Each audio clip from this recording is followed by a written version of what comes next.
Mobile, le magazine des mobilités des intercommunalités du Rhône et de la métropole de Lyon.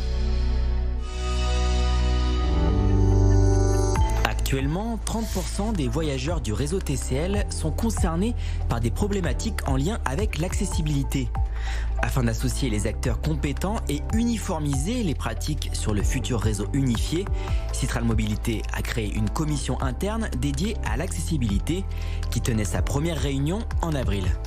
Elle va aussi nous permettre d'amplifier notre politique sur l'ensemble du périmètre du nouveau Citral, c'est-à-dire pas seulement sur la métropole de Lyon, sur le réseau TCL, mais bien sur tous les réseaux, des Quarts du Rhône au réseau des Bilieux, où là aussi, on a des efforts à faire. Une grande opération sensibilisation intitulée Vie ma vie a été organisée sur le chantier actuel du tramway T9. Les ouvriers qui travaillent sur l'ouvrage ont été mis en situation de handicap moteur et visuel. L'objectif était de mettre en perspective les besoins des personnes concernées pendant les phases des travaux afin qu'ils puissent y être sensibles et prendre des dispositions. Donc concrètement, l'expérience, c'est un passage en fauteuil, donc pour se rendre compte des obstacles pendant le chantier, et un passage les yeux bandés avec une canne blanche. Les ouvriers se rendent compte de l'importance du barriérage, par exemple. En fait, le moindre petit obstacle est difficile à traverser. Et quand on est bloqué, en fait, c'est très difficile de sortir de la situation de blocage, je trouve, tout seul. Afin de faciliter les accès au réseau TCL, Citral Mobilité a entrepris un grand plan de modernisation des ascenseurs et des escaliers mécaniques. 90 équipements seront au total remplacés dans les années à venir.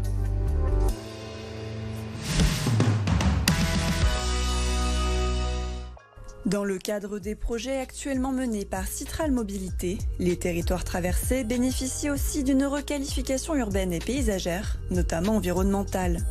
Les lignes T6, T9, T10 et BHNS en sont le parfait exemple concernant la prise de mesures de bonne gestion de la ressource en eau.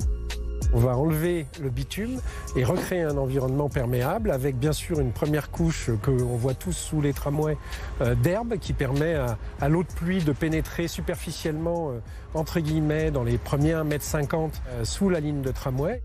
Des tranchées drainantes creusées plus profondément permettent de récupérer et drainer les eaux de pluie pour les faire ruisseler jusque sous la plateforme du tramway où elles sont stockées pour finalement s'infiltrer doucement dans la nappe phréatique.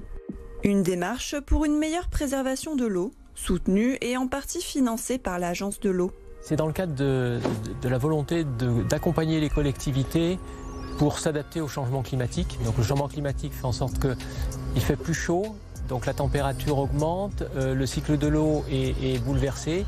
Et donc un des enjeux, c'est de faire en sorte de retrouver le cycle naturel de l'eau. On apporte environ 11,5 millions de financement pour ces travaux. Le dispositif installé sur les trajets du T6, T9 et T10 ainsi que sur celui du BHNS devrait permettre de désimperméabiliser près de 50 hectares de surface, soit l'équivalent de la moitié de la superficie du parc de la Tête d'Or.